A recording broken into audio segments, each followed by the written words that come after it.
Alright guys, this is Budget EDCer here, and this is going to be my review of the Victorinox Super Tinker. I'm going to start with the sheath so I can go ahead and get it out of the shot and move on to the knife itself. It's a leather sheath. It's got the Victorinox logo on the front flap. It's got nylon sides so that it stretches to fit this knife or whatever you may put in it. It will accept other multi-tools if they're the same size. Instead of Velcro, it's got a snap closure, which I do like a lot better. It's a lot more positive retention there. Instead of the standard belt sheath where you have to, or the standard belt clip where you have to run your belt through it, you can slide this on and off your belt or put it on the side of your pocket, however you want to carry this. And I think that adds to the versatility of the sheath itself and in what roles you can use it. Alright, there's not a whole lot to say about the sheath. It's a leather sheath. I like it. I like it more than, say, the sheath on my Leatherman PST. So Victorinox did well with the sheath. So I'm going to set it off to the side and move on to the knife itself. Right away you can see this just has the look of the classic Swiss Army knife. It's red plastic handle scales. It's got the silver Victorinox logo inlay. And it's just classic. It looks like a classic knife. Starting with the tools, we've got can opener and a small flathead screwdriver right there. A cap lifter also works really well at that. One of the better can openers that they have on multi-tools and pocket knives these days, or if not the best. On this side we have a large flathead screwdriver.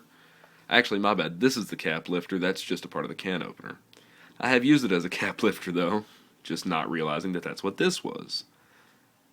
These are both adequate. I mean, the screwdrivers on the Leatherman are superior, but with the Leatherman you're going to pay more, and it's just going to be an all-around larger, more expensive multi-tool. I can't speak.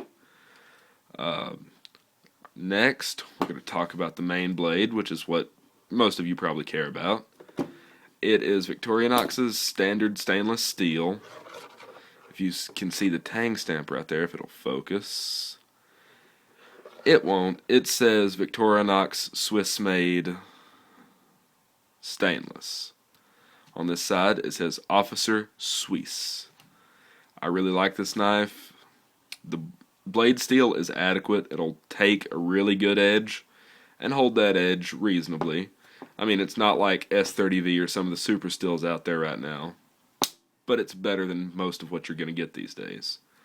Flipping over to this side to access these tools, you've got your small pin blade. I actually use this more than I do the full-size blade, for the simple fact that people don't see this and see an extremely large knife and get scared. I don't like to scare little old ladies. So that's just standard pin blade. Comes on most Swiss Army knives. Now here is what really turned me on to this knife. These are extremely good scissors. They are some of the best scissors that I've ever used on a multi-tool or pocket knife.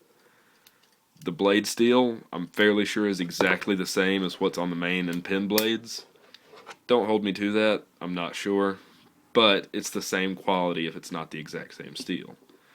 On the bottom of the multi-tool is a flathead screw, or a Phillips head screwdriver, my bad.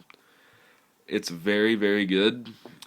It's a little bulky for the room it takes up, but it makes up for it in usefulness, because this will work with just about any screw you can find that's a Phillips head. It's the most standard size. I don't remember what size this is, but it is the one that is most common. Right here in the middle you have a parcel hook. I really have never had a use for it. It's to carry things, but I don't know. It's a waste of space, and if you look right there at my thumb, I actually separated my thumbnail from my thumb trying to open that. Its retention is really, really strong, and that's actually a bad thing. The last thing on here is the awl, or the leather punch, or whatever you feel like calling this thing. It's not that useful to me. If you see some other reviews of this knife and some other reviews of multi-tools in general, you see a lot of people that just rave about how good Victorinox's awl is. It's an awl. How useful can it be? I've never encountered a situation where I was like, huh, that's exactly the tool for this job, and I feel better knowing I have it. So, I don't know. There's a lot of fanfare out there for it, but I don't necessarily buy into it. That's pretty much all the tools that it's on it, unless you really count tweezers and toothpick as tools. One thing I've noticed is with the cheap Swiss Army knives, like when I say Swiss Army knives, I mean cheap Chinese Swiss Army style knives. These are the first things to go on the knife, closely followed by the handle scales. But the retention that these stay in the handles with is perfect. These, I don't think I'll ever lose these, especially since I carry this in the sheath. I just don't see a situation arising where these are going to fall out. It's a very well made knife. I feel good knowing that I'm not patronizing a Chinese company. Not that I have anything against the Chinese, they just don't make a quality product anymore. This knife can be had for around $20 to $25. I bought this at my local Walmart, so I paid a little more than you will probably pay. I paid about $25 for this. I've actually still got the box sitting right over here. Super Tinker, you can see it. I think this was model number 1, or I think that might be the code number for my local Walmart 141. There's the Swiss Army knife. Website information, Swiss made, that's upside down. Makers of the original Swiss Army knife. And that's another thing I like about this is it's the Swiss Army knife, and it's made in Switzerland. I don't know, that adds something to it to me. And people are like, well, duh, of course it's made in Switzerland. Every other Swiss Army knife out there isn't, unless it's Victorinox or Wegner, because Victorinox bought them out. All in all, I would say this is a very, very good multi-tool. The only reason I would say a Leatherman, any type of Leatherman, would be superior to this is this thing lacks pliers, but if you get the Victorinox Mechanic, it does have pliers, but it's basically the exact same thing as this, but they replaced the scissors with pliers.